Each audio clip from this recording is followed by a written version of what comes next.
আকবার বলে নামাজে দাঁড়ানোর সাথে সাথে দুনিয়ার সব চিন্তা মাথায় চলে আসে কেন জানেন কি? আসুন আজকে আমরা সবাই জেনে নেই এবং ভিডিওটা শেয়ার করে অন্যদেরকেও জানার সুযোগ করে দিবেন। আপনি কি কখনো খেয়াল করছেন নামাজে দাঁড়ানোর আগ পর্যন্ত আমাদের সবকিছু ঠিকই থাকে, কিন্তু আল্লাহু আকবার বলে দাঁড়ানোর সাথে সাথে দুনিয়ার সব চিন্তা মাথায় চলে আসে। কখনো পুরনো কথা, কখনো ভবিষ্যতের দুশ্চিন্তা, কখনো এমন কিছু চিন্তা যা নামাজের বাইরে কখনো মাথায় আসে না। এটা কি শুধু আপনার সাথেই হয়?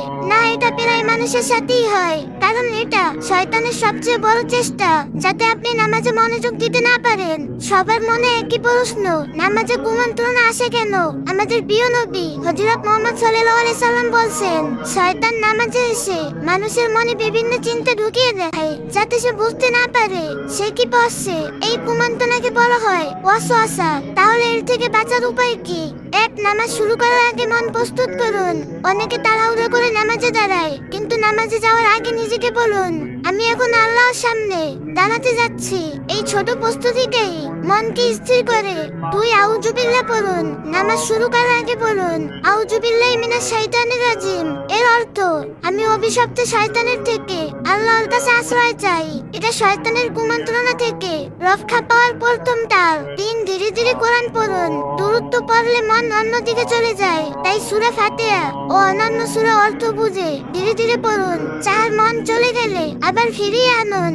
নামাজে মন চলে যাওয়া স্বাভাবিক, কিন্তু গুরুত্বপূর্ণ হলো যতবার মন চলে যাবে ততবার ফিরিয়ে আনুন। এই চেষ্টা করাটাই আসল ইবাদত। পাঁচ, সেজদায় বেশি বেশি দোয়া করুন। সেজদা হলো আল্লাহর সবচেয়ে কাছে যাওয়ার মুহূর্ত।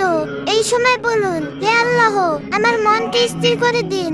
শেষে কিছু কথা বলি, যদি আপনি নামাজে মনোযোগ ধরে রাখতে লড়াই করেন তাহলে আপনি হেরে যাননি, বরং আপনি সেই মানুষদের মধ্যে যাদের সাথে শয়তান সবচেয়ে বেশি লড়াই করে। তাই হাল ছাড়বেন না, কারণ যে নামাজে মন আনার চেষ্টা করে আল্লাহ তার সেই চেষ্টাটাই সবচেয়ে বেশি ভালোবাসেন। ভিডিওটা শেয়ার করে দিন। হতে পারে আপনার শেয়ার করা ভিডিও দেখে কারণ নামাজ পড়তে মনোযোগ ফিরে এলো।